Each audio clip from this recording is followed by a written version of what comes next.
ఇది నాగన్న అనే రైతు కథ. ఎప్పటిలాగే వ్యవసాయంలో పంటలకు గిట్టుబాటు ధర రాక ఆర్థికంగా చితికిపోయిన రైతు వ్యధ. అదే గ్రామానికి చెందిన రవి ఆర్థికంగా సంపన్నుడై జన్మభూమి రుణం తీర్చుకోవాలని కోరిక ఉన్న వ్యక్తి.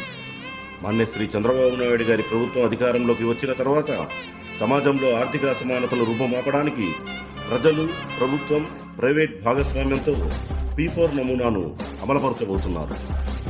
P4 నమూనాకు అనుగుణంగా సమాజంలో 10% ఉన్న సంపన్న వర్గాలు అట్టడుగు స్థాయిలో ఉన్న 20% ప్రజలను దత్తత తీసుకుని ఆర్థిక అసమానతలు తొలగించడమే లక్ష్యం.